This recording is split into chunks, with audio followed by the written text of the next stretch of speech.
the Draw the Death Machine, Sammy Callahan, and you are watching and or listening to Count It Out with Mike and Tyler. Thumbs up, thumbs down!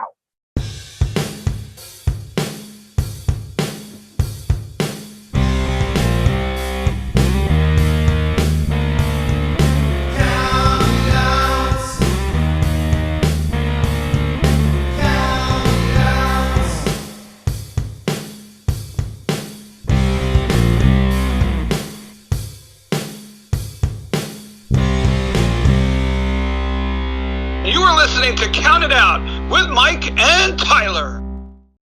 Well, we are live, pals, and welcome to one more edition of the Bill Apter Seal of Approved, provided by Counted Springs.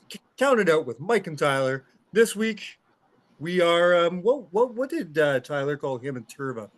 Tyler Squared or something stupid like that. Well, if they were Tyler Scared, we are definitely Walsh Squared this week.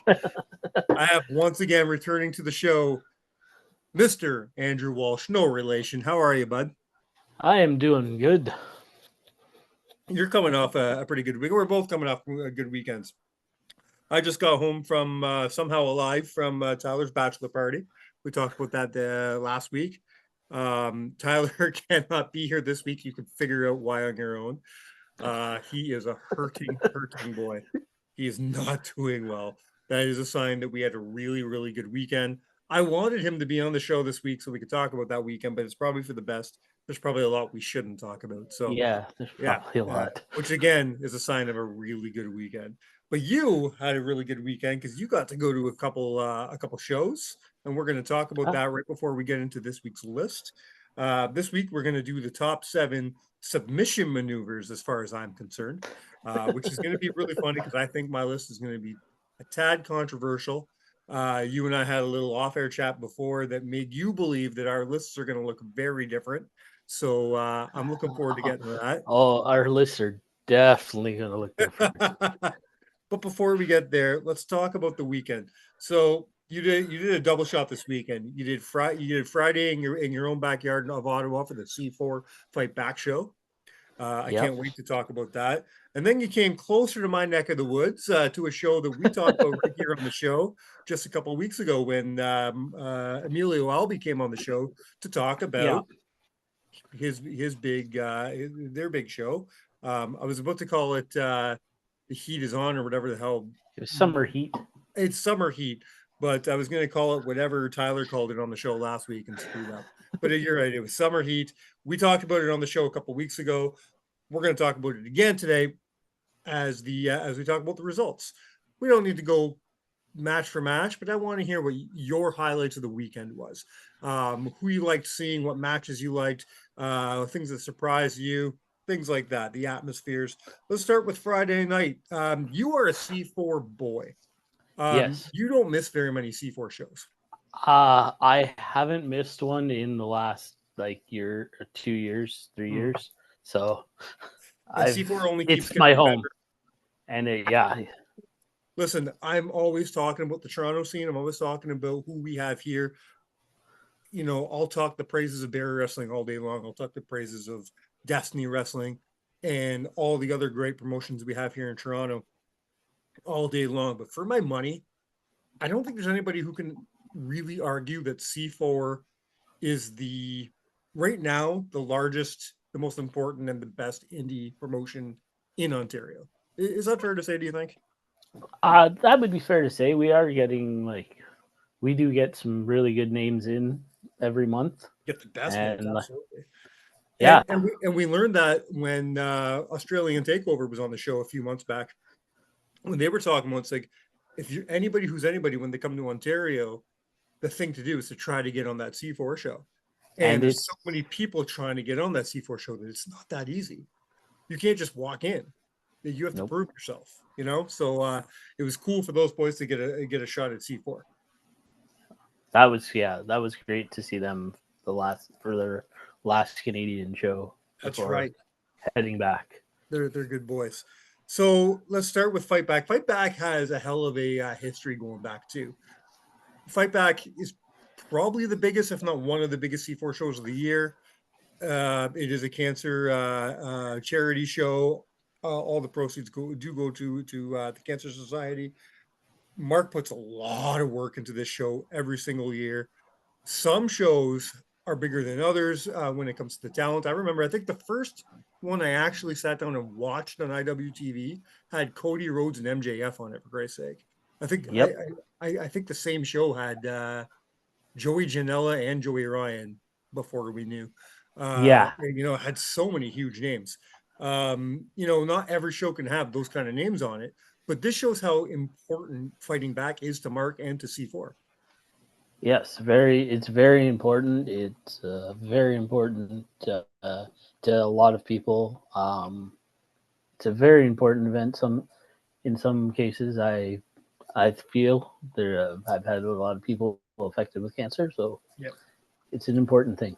And you've been to a good few fighting backs, have you not? I have been to every single fighting back. Every single fighting back. That's amazing. Before we get into this year's fighting, 13 with this one? How many? I think this was 13. 13? I was going to say 11. So yeah, 13. That sounds about right, give or take. It started in 2011. So let's say 13. Do you, off the top of your head, do you have a favorite out of the 13 that you've attended? I know that's on the spot here. I would actually say the one year that they got the Young Bucks. Okay. That would not get me to buy a ticket, but I'm with you. Yeah. At that point in time, that was one of the talents that I wanted to see at the time. Was that one of the earlier shows? Yeah, that was one of the early shows when it was at the Knights of Columbus in Vanier. Oh, okay. The old venue. All right, so I don't have the card for this year's pulled up, but I'm sure you do. Yeah, tell me some of the highlights. Give me 1 second. So obviously they had Mike Bailey against Donovan Dijak. That was a pretty cool. I assume that would be very hard hitting. It was hard hitting, but also there was like a little bit of a technical, I guess. Yeah, can Dijak keep up with a Mike Bailey? Dijak, kept up with him pretty well. Held his own. Good for him. Held his own, yeah. So there was Donovan Dijak against Mike Bailey. There was also Gabriel Ferza and Sinner and Saint against. So this match actually changed the day of the show. So it was Gabriel Ferza and Sinner and Saint versus Von Vertigo, Kevin Blackwood, and Jesse V. Oh, yeah. Okay. Because it was originally supposed to be Jake something, but Right. Jake something couldn't make it. Listen, I love Jake something. Okay, I think he's great. Not only as a talent, but a great guy. I have had the chance to meet him a couple times. Phenomenal guy. But if you're going to replace him on a card, you can't do better than Jesse V. Jesse V is not only one of my favorite indie wrestlers, he's one of my favorite people. Jesse V, not only I've been a big fan of Jesse for a good number of years now, but his stock grew tenfold a few months ago when I brought my son to his first wrestling show, and Jesse made my son feel like a superstar. Jesse treated Finn like he was the only kid in the crowd. That's what cool. Grew Jesse for me. So you want to replace Jake something on that card? Do it with Jesse. I'm cool with that. Also, the match that opened the night, probably his easier of the two matches of his weekend. It was Matthew St. Jacques versus Trent Seven. Oh yeah. We're going to get to Trent in a bit, but that was probably one of the easier. and that's saying something. Yes. Because Saint Not Jacques ain't no slouch. No. No. He ain't no slouch either. That's insane. Just some other matches that happened were Richard Holiday against Jody Threat. Okay. There was a 20-ish person battle royal for the Fighting Back Invitational title, which also gets you a title shot against Junior Benito at the next event. Okay, like that. So that one was won by Evil Uno. So next month he has the title shot against. Yeah. Sure. Yeah. It came down to Evil Uno and Young Jay Lee, and Uno went over. I mean, you know me, I would have put Young Jay Lee over every day of the week, but yep, that is what it is. All right. And what was the main event of that card? The main event for the IWTV Tag Team Championship.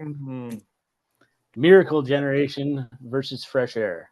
Which I believe, from what I heard, you can attest to this because you were there, you were sitting there. But I saw footage from friend of the show, Chops. He had footage out there. As many he was right behind me. As many other people had out footage. You can tell me from sitting there, this is one of the biggest pops that indie wrestling has seen in a very, very long time. Yes. Fresh Air winning those titles, just the crowd exploded. Yep. And I feel like this is going to get McRae and Junior noticed a lot more.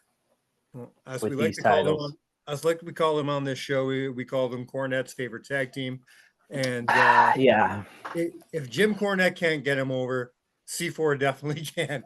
I've been sick of the praise of these guys for years as solos, guys, because I love them both as solo artists for years. As a tag team, they could go very, very far.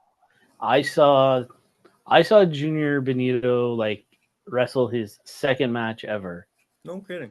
At a now old school version of Mystery Wrestling.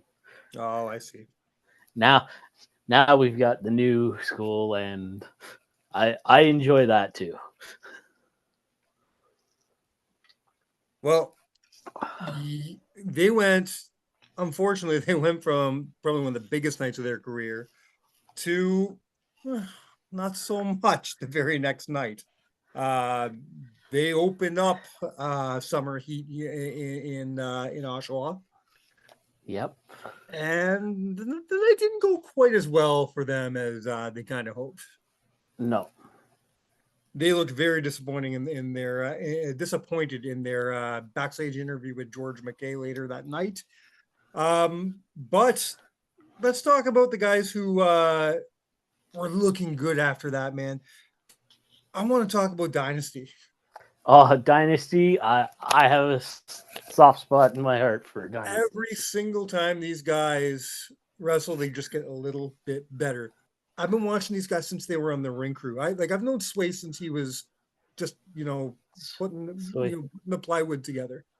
Sway is such a good guy. And he's a great guy. He's a smart guy. He's going to be a phenomenal talent. And what he's doing smart is he's patient. He's not, there's too many guys that they come in, and if they're not top billing the card within their first 6 weeks of work, and they're out of there.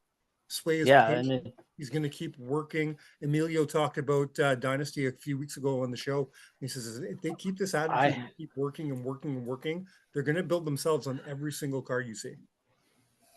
Yeah, unfortunately, I didn't actually get a chance to actually talk to Emilio because he was busy that day. Very busy man.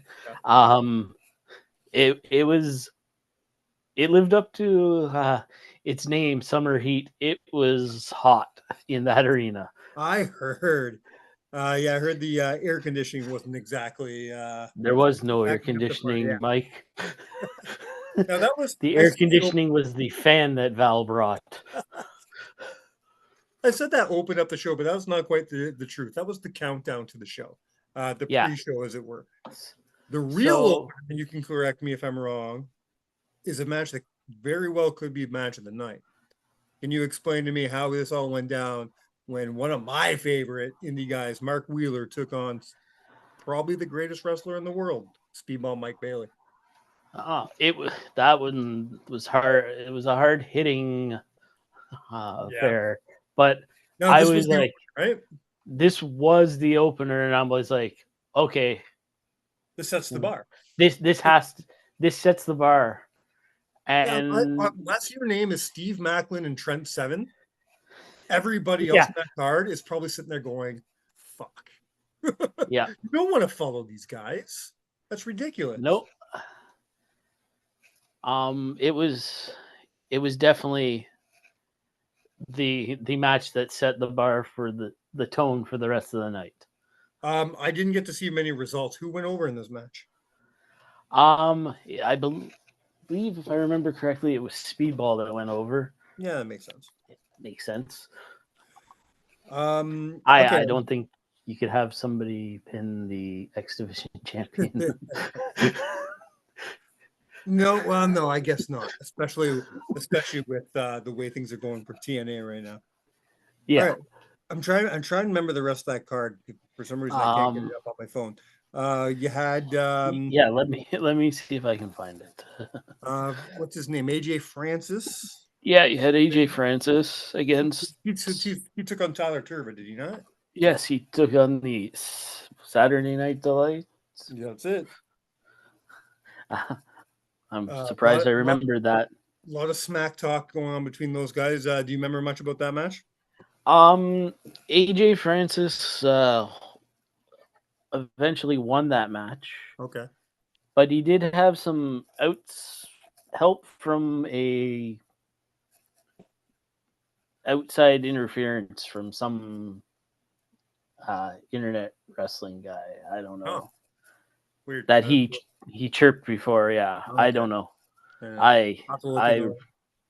right. Well, the two big matches before we go on the list, the two big matches I do need to ask about because I'm very interested in. I'm gonna start with my man, the former TNA champion Moose. Moose and Brent Banks. And he took on Brent Banks. Brent Banks, one of the biggest legends in Ontario ever. Yep.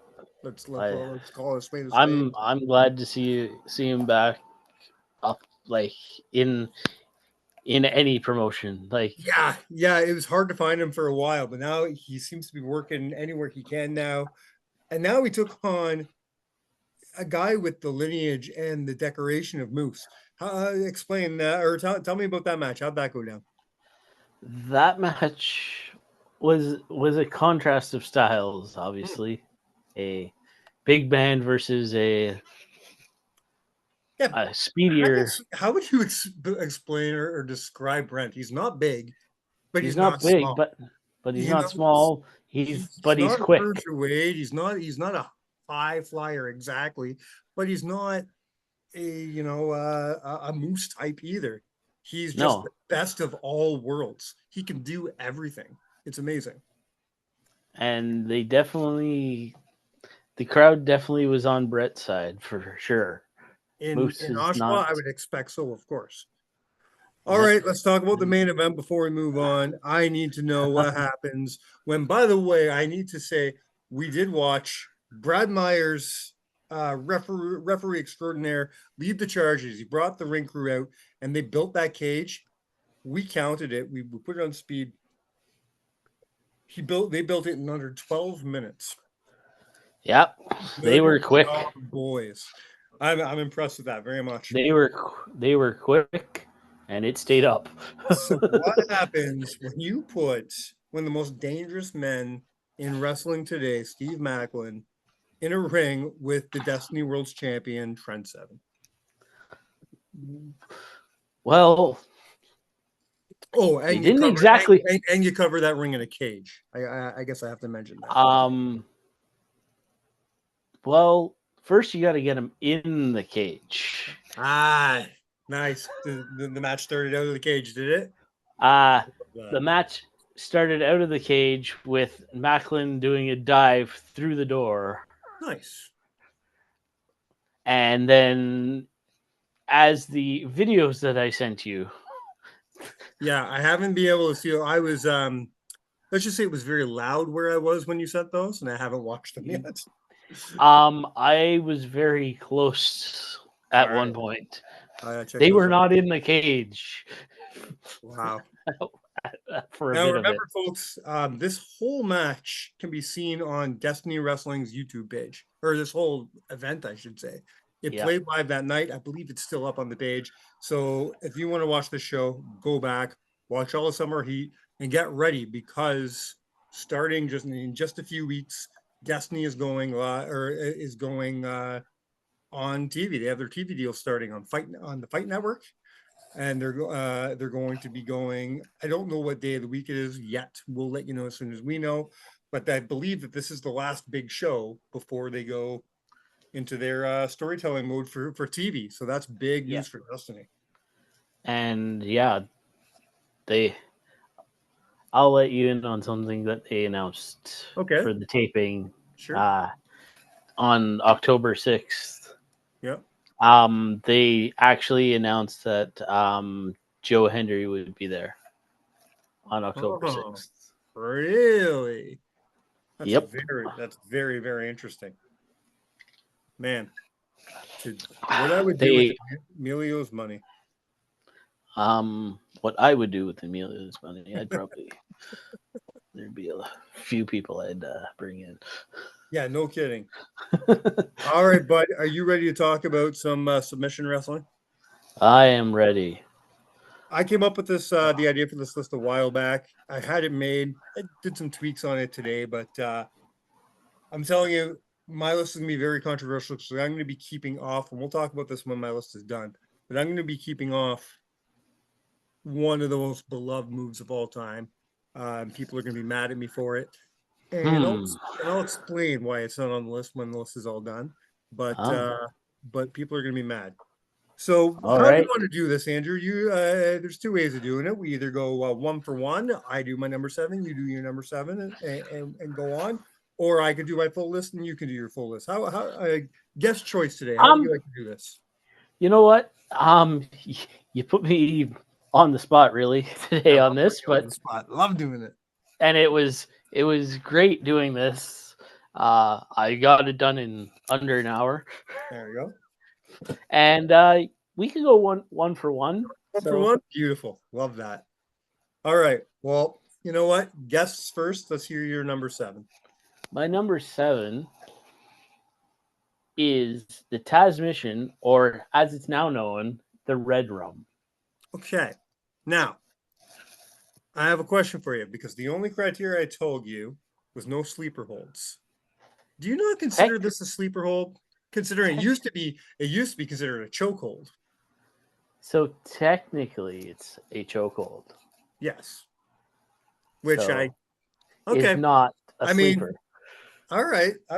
I've seen people tap. I've seen people tap out to it. Okay. I kept it off my list because I considered it a more of a sleeper than a submission move. But if you're right, I have also seen people tap out to it. So I'm going to let that fly. I'm going to let that go. What makes you love this move so much? I just think it's like once it's hit, that is it. It's tap. It's an exciting move. It always has been. It was exciting in ECW, but as soon as they really put it over in the beginning of his WWE career, especially when they did the whole thing of, is it a choke or is it not? And it became illegal for a while. I like the story they told with it for a while. Well, yeah, definitely. And the fact that like now it's carried on by his son, and so that made it number 7. When his son can get his tiny little arms around anybody's torso. Yeah, which is most of the time. So he's so small. All right, good start. My number 7 is from one of my favorite submission wrestlers of all time, who comes from one of the greatest wrestling families of all time. We're starting with the man of 1,001 holds with the Texas Cloverleaf from Wow. Malenko. Hey, that one almost made the list. Mm-hmm. It, Okay, it, so we're not going to find this on your list later on then. no, I'll leave it at that. Okay, all right. This was originally my number 4 to 5 spot, but after kind of adjusting things, it got moved down to 7. But I love this movie. This was always a very exciting move. Part of my criteria is it had to look realistic. Even we know what professional wrestling is, but part of professional wrestling, the art of it, is making it look real. I don't want moves that aren't going to look real, or moves that the crowd can't invest in and aren't going to believe. You believe in the Texas. Yeah, you believe in the Texas Cloverleaf. When you tied your legs up like that, you were done, man. I don't know how many times in backyard I might have gotten tied up in a Texas Cloverleaf. I think that's another reason I liked it, because that was one of my go-tos when I was backyard. And didn't tap out. Ooh. And just all right, just bud. Passed out. Yeah. Hit me with your number 6. My number 6, we talked about this. This was one of the things we talked about. Okay. The mandible claw. Yeah, okay. I'm going to pull the curtain back and say this is not on my list, but I understand why it's on yours. This is a phenomenal movie. This list, this move is one of the most unique holds in wrestling history. And I feel like it was one of those holds that was really hard to pull off, as a the fact that realism. Wyatt was able to bring it back in the modern era and pull it off, I was very surprised, because I didn't think that anybody but the Mankind character was going to be able to do that. Mankind, he had that special glove made for it so that people couldn't, bite his fingers, which was fantastic. He trained himself in the way of doing it. And in the back of my head, I'm trying to remember the guy who invented the move. It was the guy that The Fugitive was based on. I can't remember the name off the top of my head. But the move really is a nerve hold more than anything. It hits a nerve underneath your tongue that is supposed to paralyze you temporarily. Yeah. And so in order to shove his hands in your mouth, Mick Foley would have that thing covering his 2 fingers to protect himself. Later on, when the Mr. Socko era came, and then, all he's wearing is a dirty old sock in his hand, I feel the move became a little bit more of a joke at that point. Yeah. I don't think people took the mandible claw serious at that point, but those 96, 97, it was a dangerous, dangerous move. Definitely. My number 6, a lot of people I think are going to give me heat for not having it in a much better spot, but I'm going to stick by it. And it's sort of a tie. It's sort of a cop-out. My number 6 is the Walls of Jericho. Though I'm going to say it's a tie, because it's going to be tied with the Lion Tamer. Now, the Lion Tamer and the Walls of Jericho, a lot of people might think are the same move, but if you watch them, they're not. They are different. And if I put Walls of Jericho on my list because it's more known, it's more famous, it's what he used longer. But if I really had to break it down, I think the Lion Tamer is the better move. Lion Tamer was the more painful looking That's move. what's going to hurt you more. That's good. It puts the more pressure right on the neck. That's what's going to really, really hurt. When his knee comes down on you, that's going to hurt. The Walls of Jericho really is a glorified Boston Crab. Yep. However, it is iconic. It is a move that everybody's going to remember. It's a move for a while you saw on TV every single week, and it was effective. How many people tapped out to the Walls of Jericho? A lot. So it definitely deserves to be on the list. Yes, it is. All right, moving on to your number 5, sir. My number 5 is a move from Bryan Danielson, Okay. and it's not the one. It's not the one you're thinking of. Oh, okay. What do you It think? is it's the cattle mutilation. Cattle mutilation, of course. Yeah. Didn't make my list, but it's a high honorable mention. I will thank my wife for that. I can't put anything on my list that will make Danny Parkhill pop. Anything that will make him happy just doesn't go on the show. And he loves the cattle mutilation. So, so he's probably got a half job now on this one. well, if he listened to my show every once in a while, he would for sure. But I know he probably doesn't. but I only probably listen. only my friends listen to my show. Well, That- then that is yeah, That I is listen. a standing joke with me and Danny. I always Yeah. tell him that only my friends listen to my show because they know he doesn't. The cattle mutilation. I remember the first time I saw him do that was in the ROH days. I remember sitting there going, Yeah, that's it. This guy's That going might to hurt. somebody. Yeah, Yeah. and that's why it Oh no. could have been higher, but there's better ones out there. Yeah, for sure. Hold on 1 second here. Hold on. All right, moving on to my number 5 is a move that came to the WWE out of the world of real submission wrestling, being MMA, around 2012, give or take, when former UFC champion Brock Lesnar returned to WWE, and with him he brought the Kimura arm lock. You want to talk about realistic, you want to talk about believable.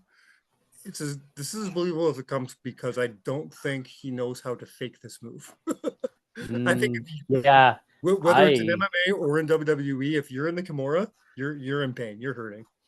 I don't know how that move gets. You how you fake that? You can't. How you fake that?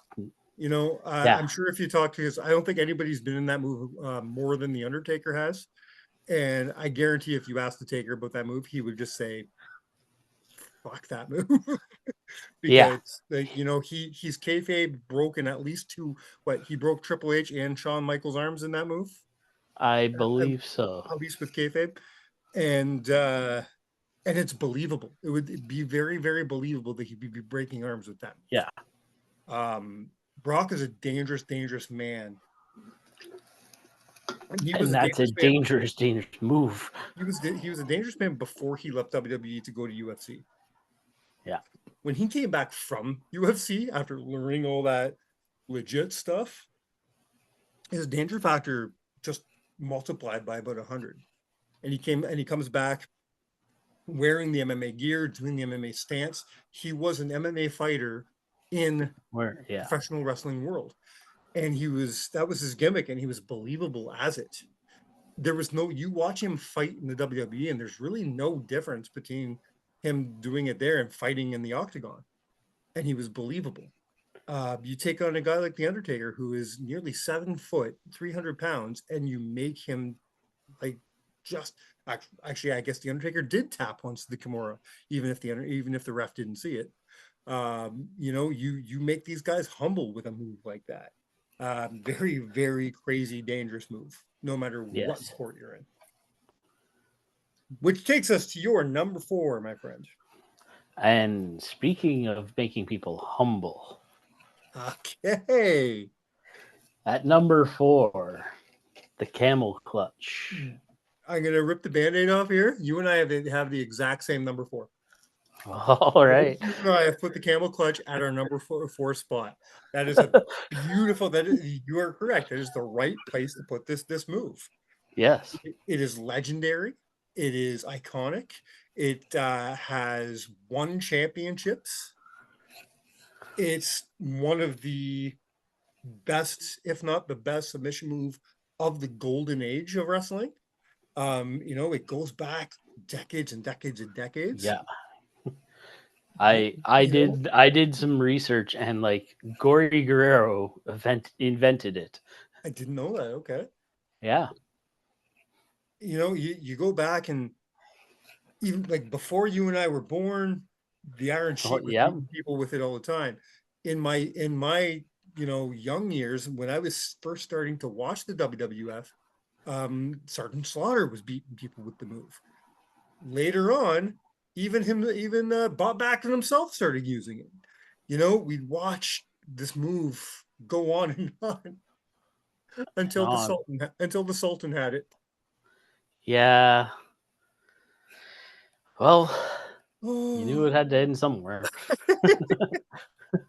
I But love then, I love 1997. Everybody knows how much I love the year 1997 in wrestling, but not every year is not. There's not a perfect year, and that was 1997's problem. yeah. The the Sultan. Okay, that's fantastic. How that was our number four, each our number four. What is your Yep. number three? I'm. It's always curious when we're doing double lists. I find 7 through 4 usually is a lot of out there stuff. And then 1 through 3, a lot of times you're matching up. I have a feeling that's not going to be the case today. So I want to see what's going on. What is your number 3? My number 3 is the Kojia clutch. Okay. Now, you need to explain this move to me. I don't watch nearly as much Japanese wrestling as you do. I don't watch nearly as much almost as much indie wrestling, but not as much indie wrestling as you do. So explain the Kojia clutch. So basically, it's how am I going to explain this? I don't even know how to explain it. It's such a weird move. So it was used by Christopher Daniels, CM Punk, Stevie Richards, and most notably, lately, back in like the 2016 around there, Sami Zayn used it a couple times. So it's like a head and arm like choke, basically, with like the legs over. I don't exactly know how to explain it. All right, I'll have to Google that after. I don't know that move very well at all. It's effective. All right, I believe you. If it make your number 3, it has to be. My number 3, we're gonna have to.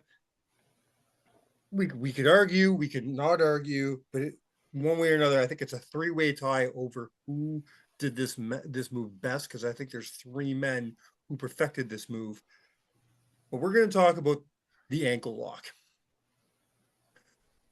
And the 3 men I want to talk about, of course, are Ken Shamrock, Kurt Angle, and our hometown boy, Josh Alexander. Those are the 3 men who have perfected that move. No friggin' Hager, whatever your name is, you're not on this list. No. The ankle lock, I think, was one of the first moves I saw, beginning of the Attitude Era, 1996, 1997, when Ken Shamrock first started showing up. And, the same thing as the Kimura lock, how it came out of the MMA world and came into professional wrestling. Same thing here. This guy, Ken Shamrock, morphs from the world of MMA back when UFC, this is before Dana White did what he did UFC. This is still when UFC was for legit badasses and not your Conor McGregors and all them. This is like you had to be the toughest of the toughest to be in UFC back in 96, 97. He comes over and he brings with him one of the most feared moves in UFC history, and that's the ankle lock. And if you don't tap out, this is the kind of move, this is why it's so high on my list. I want my list to be, the whole point of a submission move is to make you tap out. What's going to make you tap out? The fear of breaking something or extreme pain. In this case, it's both. Because number one, that looks painful. But if he wants to, if he just gets bored and says, well, if you're not going to tap out, I'm going to make you, and just does this, your ankle is done. You are done. Your ankle is shattered. You are finished. And as scary as that is in MMA, he made it just as scary in professional wrestling. He made it believable that he would shatter an ankle. It's such a great move. Yeah, and number 3 would be right where I would put it, but But no, I wanted to. All right. I stray from the You did. beaten path. Yes, you sure did. We are on the home stretch. What could your number 2 possibly be? Am I going to catch heat for this? Putting this move at number 2. Am I going to get heat for putting the sharpshooter / scorpion deathlock at number 2? Not for me, because it's my number 2 too. Yeah. All right. Yeah. Every list that I kind of looked at, sharpshooter was like number 1. Yeah, or number 2. All of us And I was at like, least number 3, number 1, 2, or 3. A lot of them had number 1. and I was like, I think it may be the most iconic. yeah.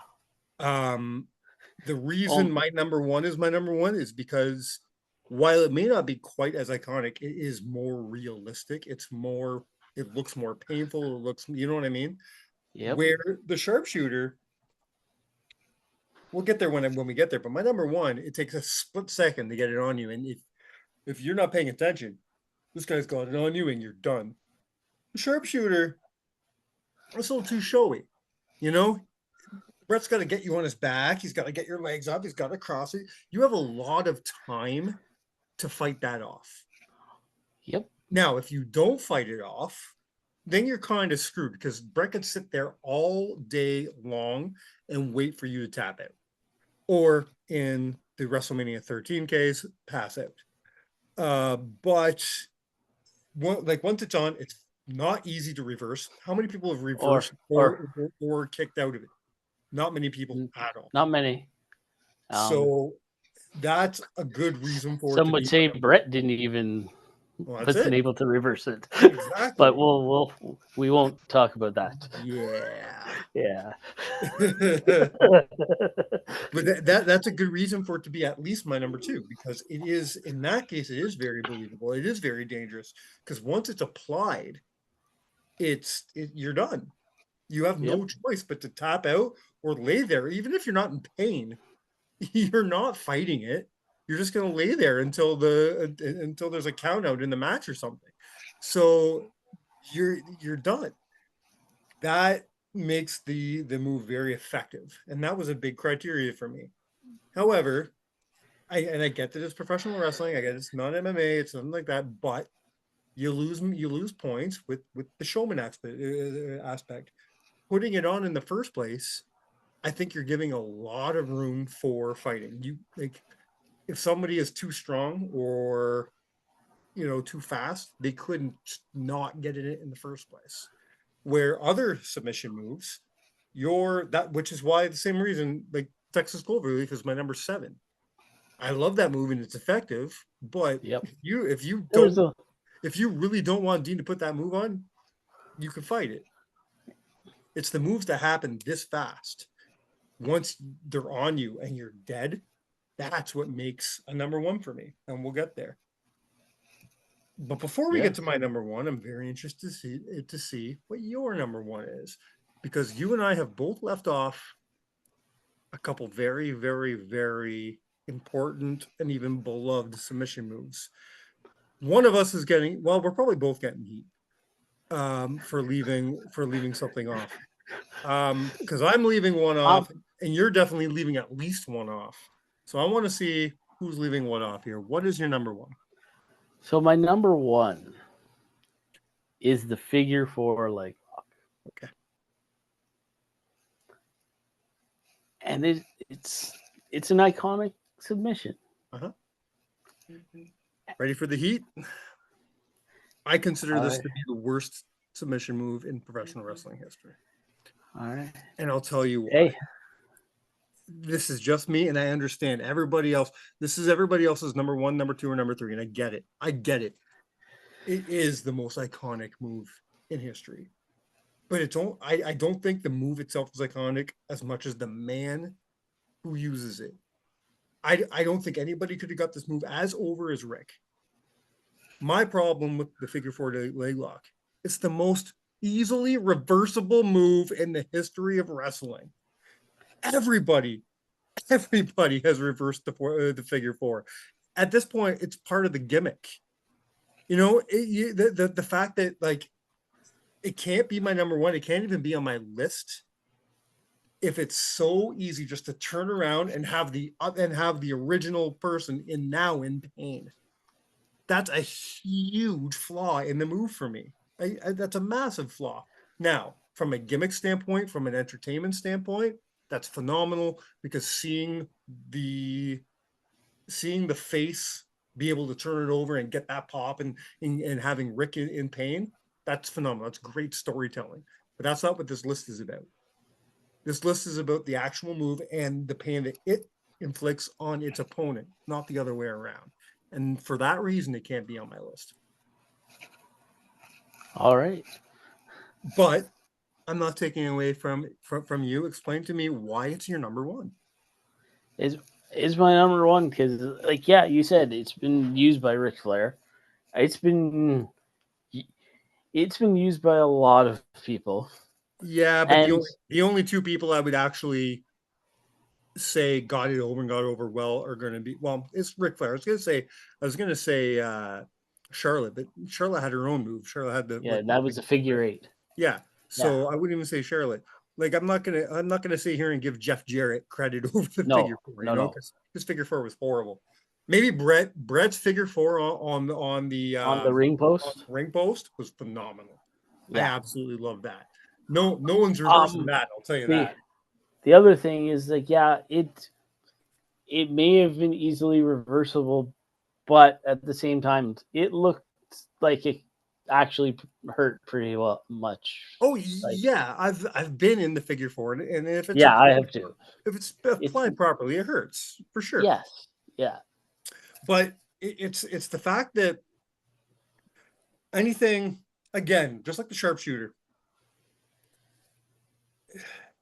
if you have to lay on your back that long and have a guy literally dance around your leg, you know what I mean? Fall back, put it on, and then at any time you could be like, you know what? No, thank you, and then flip over and have him in pain. I'm lost. It's a phenomenal move. It's great for entertainment, but if we're talking about realistic looking, hard hitting submission moves, for me, that's just not it. Especially not in the same category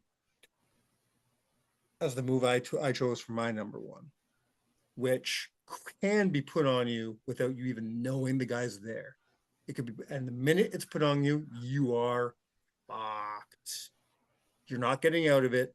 You're not. The only place you're going is either to the hospital or to the loser's end of the locker room. And it doesn't matter who's putting on you, be it Chris Benoit or Bryan Danielson. We're talking about the crippler crossface / the LaBelle lock. Yeah. I think this is the most hard-hitting, dangerous move in professional wrestling. It is. I love this move because, especially Chris, I think Danielson puts it on a lot more technical. Like there's a bit more technical aspect when Danielson does it, but from an entertainment standpoint, when Chris, he could get you down so fast, like you didn't even know it happened, and all of a sudden you're there. And once his legs are wrapped around your arm, and once those meat hooks are under your chin, you're fucked. Yeah. You are done, and you better tap out. You know what? Like now that I look over my list, I agree with you on the LaBelle lock. The LaBelle lock was in my honorable mentions. Now there's a rumor that this move, the crippler crossface, was invented by Gene LaBelle, though I'm not sure that's the case. I'm not sure that that's the case, or that it's more that Bryan Danielson renamed it the LaBelle lock later on in honor of Gene LaBelle. I looked things up, and I believe Gene LaBelle did invent it. Oh yeah, did he? Yeah. Weird. Okay. Well, I'm staying corrected. I mean, it doesn't surprise me. Gene LaBelle is one of the greatest grapplers to do it Yeah. ever. Um, look at the people that he trained from Roddy Piper to Ronda Rousey to so many other people. The guy is crazy, one of the best to do it ever. So I wouldn't be surprised if he did invent it. Yeah. But yeah, this is the move that it's put so many people down, has won so many championships for both men. And then you have other people who have used variations of the move and gotten it over. Edge was using a variation of it for a while, and it really worked for him. Triple H has a great, I want to say WrestleMania moment, question mark, where it really, I think he was one of the first people to use the move after Chris Benoit passed away, and really got people popping for it. People love that move. Yes, Benoit made it popular, but I think Danielson has really revived it and made people forget its negative connotations and remember how good of a move it is. Definitely. And again, like I said, the minute that's on you, you're tapping, man. Yeah. Nobody doesn't tap to the crossface. It's as simple as that. Well, I liked your list. I really did. We're gonna disagree on the whole Four Horsemen thing, but where you come above on this one is I'm the one who's going to get all the hate mail because everybody is going to be thinking, how could he not have it on his list, let alone not at number one? Everybody knows our email. Everybody knows our Facebook. Send me your hate mail. I don't care. I like not having Tyler on the show this week because he'd be screaming at me. He has no voice right now, so he couldn't scream at me if he wanted to. But I'm very glad he's not here on the show this week to yell at me. But with yeah, this, no. I did enjoy your list though. I have to go look up that one that your number 3 because I don't know that move very well at all. So I looked it up, and it's basically a head scissor with with your hand, you'll use a head scissor around the opponent's neck, and then with your hands create more tension. Okay. So you basically eventually, you got to tap. Sure. Or pass out. I only really wrote down one honorable mention. I could have wrote down a bunch, but I only wrote down one. I'm interested to see if you have any, but the only one I wrote down was Bruno Sammartino's bear hug. Because that thing would crush you. That thing, the minute you were in it, you would just you were there. You better give up. He could hold you there for hours. So yeah, I have a couple honorable mentions. A couple of my honorable mentions made your list. Oh, okay. Which my honorable mentions, the ankle lock, the Kimura, and Texas Clover Leaf, those all made your list. Wow. Yeah.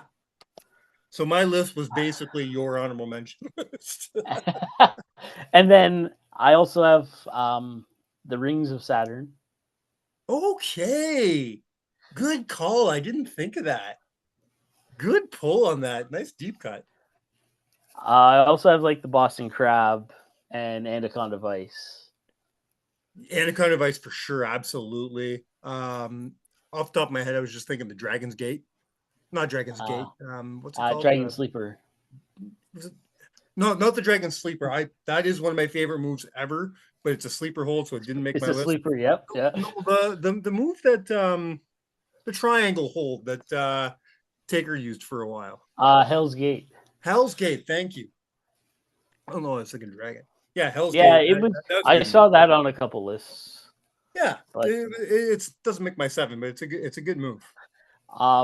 One honorable mention that almost made my number 7, just for the fact of who did it. Mm-hmm. The spinning toe hold, Terry Funk. I mean, yes. Nobody will ever argue that. trying to think if I did allow sleeper holes to be talking on the show, we'd be talking about the $1 Million Dream. We'd be talking about the Dragon Sleeper. We'd be talking about Backlund's cross-face chicken wing. For sure. Was that I mean, it was to me, it was a sleeper hold the same way that the transmission is sleeper hold. It wasn't okay?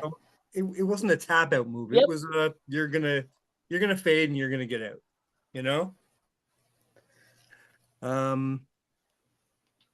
Yeah, I can't think of any more on top of my head. I can't. Yeah.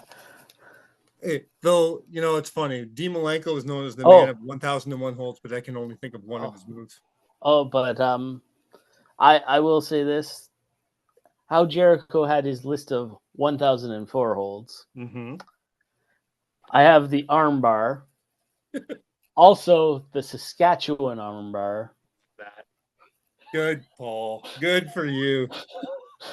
You just made the list.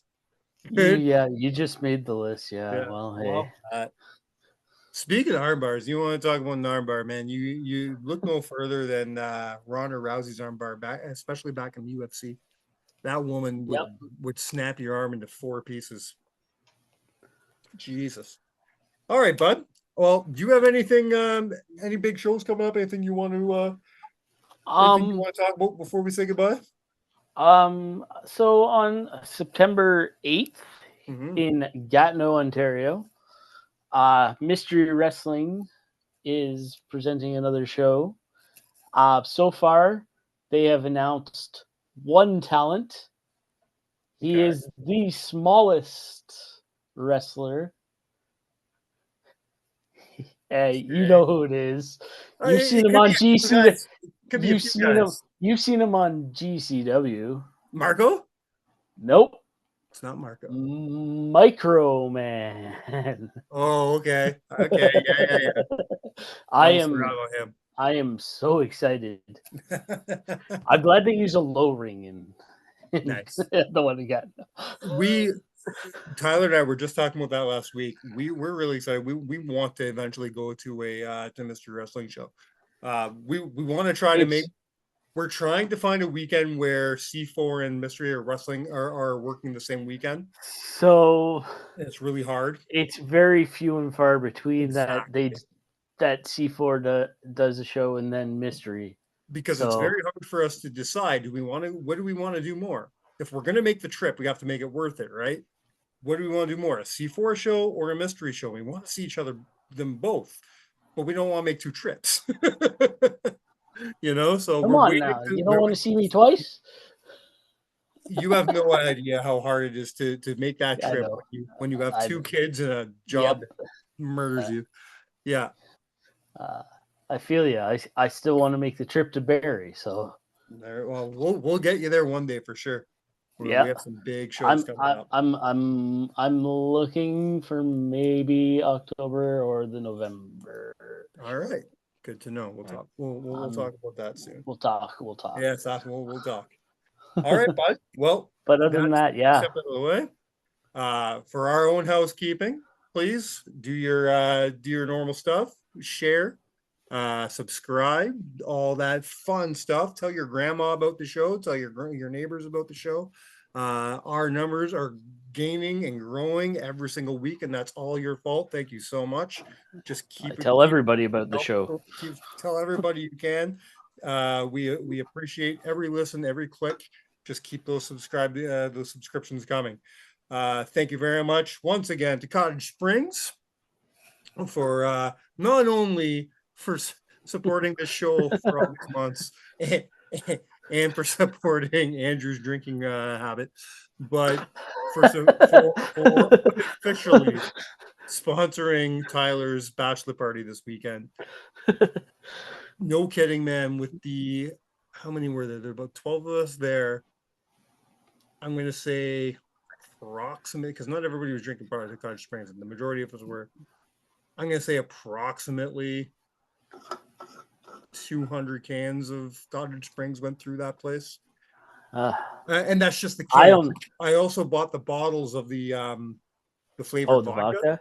Yeah. Oh. Because I can't find them here. but I found them at an LCBO up north, and I've been wanting to try their grape flavored vodka forever. I love grape flavored. Like grape soda is one of my favorite things in the world. So to find that grape flavored vodka was one of my favorite finds. And it's one of the reasons why I almost didn't come home this weekend.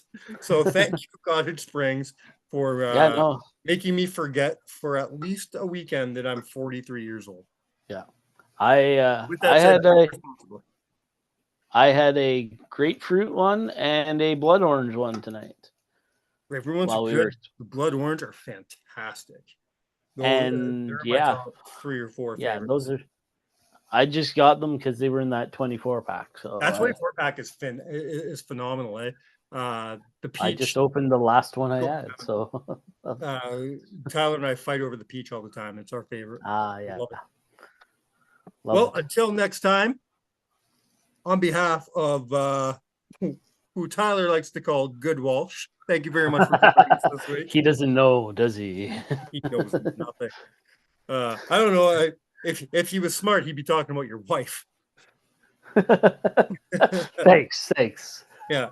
Until next time, friends, you have been counted out.